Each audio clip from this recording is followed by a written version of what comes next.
buhay ang magkapatid na sina San at Aaron. Wala silang mga magulang, ngunit nabuhay ng payapa. Hanggang sa mangyari ang trahedya na hindi inaasahan. Ayon sa saraysay, malapit na magkakaibigan ang mga binata. Madalas nagkakapikunan, pero lagi naman ito na pag-uusapan.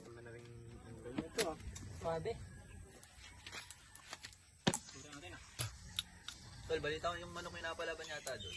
Nga eh, champion nga sa 2 hits. Wow naman. Champion. Ikaw pare, balita sa manok mo. Kapaldo nga ako mamaya eh. Pupunta nga ako doon mamaya sa alam mo yun. Baka sabit. Sa mga gandahan yan ah. Baka naman. Kikis-kis ako doon mamaya. Wow. No! Kiss ka ha. Nakakis-kis. Lalaro tayo bukas. Wala ba na ako bukas ah? Hindi ba sure? Puntahan pa ako bukas eh. Magandang court doon sa kabilat ha.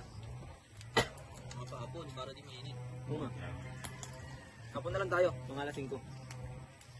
Sige. Maging ang mga kaibigan na sina Mark, Ryan at Brian ay nasaksihan ng magandang samahan. Kaya nga walang nag-aakala na ang samahan ng Matiwasay ay mauuwi sa trahedyang magsasanhi ng buhay ng isang kaibigan.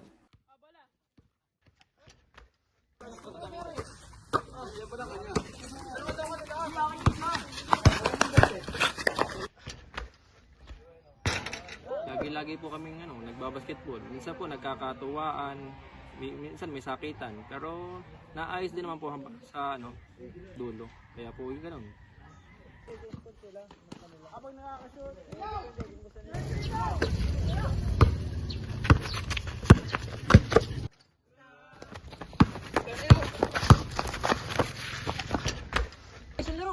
Ngayon na kasi kayo, gano'n sila laro. Si Ilaw. Uy pare, nakakasakit ka naman. Laro lang, walang pikunan.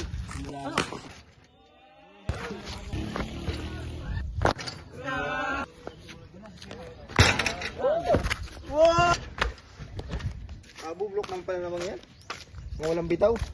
Tulog na lang. Yabang na yabang, mga wala naman palang tira. Oo nga eh. Tara, uwi na. Naglinis pa ako ng mga gamit ko. Tara. Pagod lang tayo nung walang dahilan. Yabang talaga ng mga yun. Naman ng gano'n yan. Sige naman ng kapatid yan. Napakayabang, mukha naman burni. Lakas ng mga igo diba? Mga talo yan, parang na kami. Bawi na lang kayo sa sunod, kung makakabawi pa. Wala kayo. Noong buwan ng Abril, tila napapadalas daw ang pikunan ng magkakaibigan.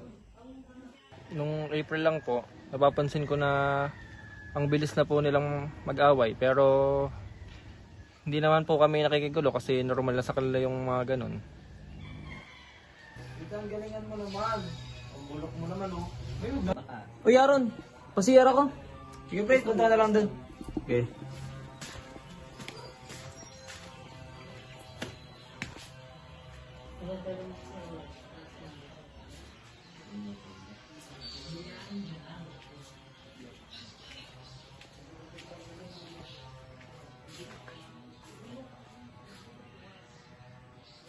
Ayos to ah. Carbon. Magkakasama-sama nga kami pero ganun lang ulit. Ulit-ulit na asaran at tawayan. Noong buwan na din daw na iyon, ayon kay Mark, ay kapansin-pansin na daw ang kinikilos ng mga kaibigan. Uy Aaron, ayos pa rin ba ito na? Oo nga eh. Nabibig ka naman, malakas ako eh.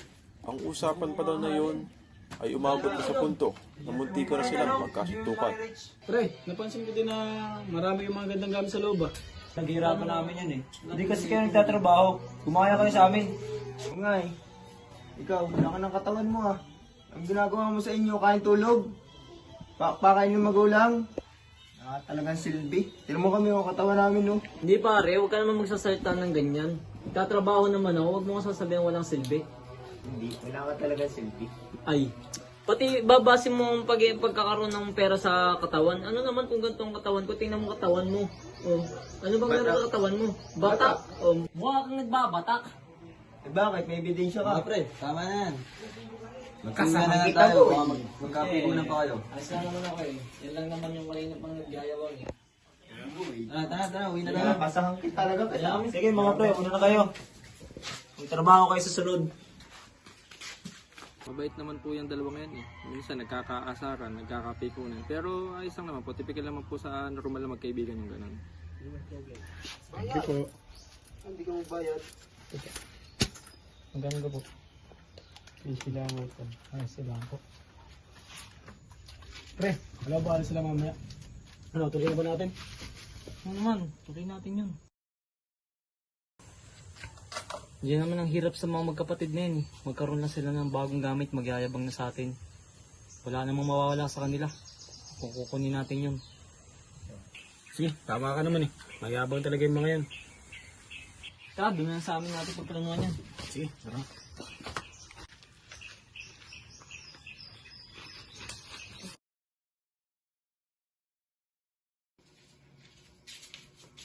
Magkano po?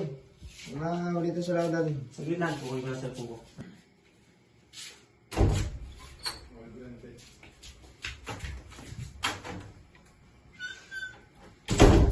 Palis na kami.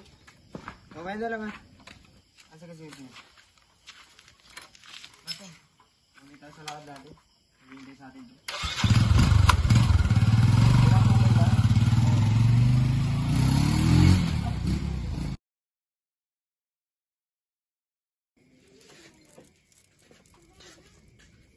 Dala ng kagipitan ay hindi na naiwasan ng mga sospek na gawin ang kanilang pinaplanong panluloob.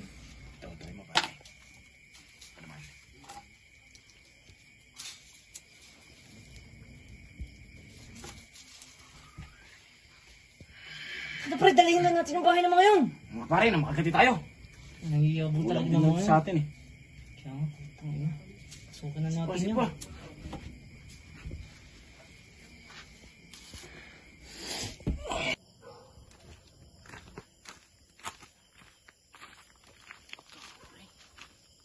Wala nga tao, kinaharo na. Parang clear na.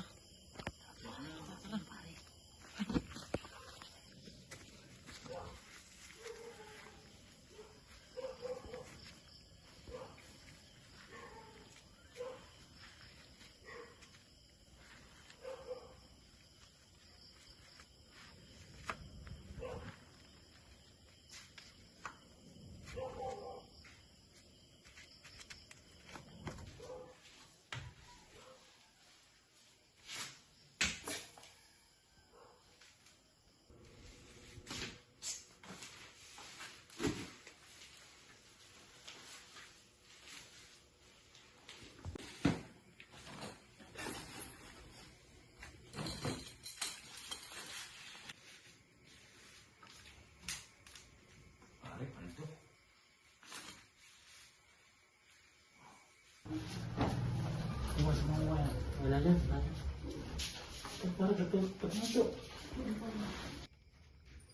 Hoy, hindi na ako kayo!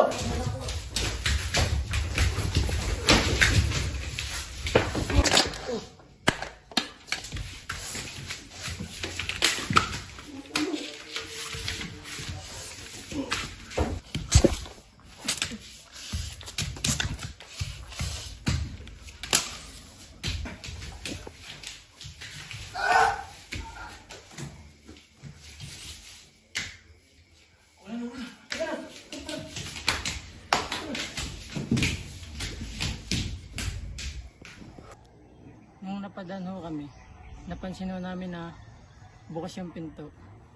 Pero napaisip kami na wala namang ilaw o kung ano man.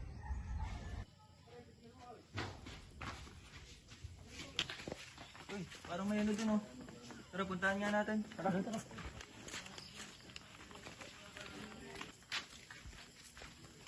Uy, pre, may nakando sa'yo. Tawag ka nga ng tulong, pre.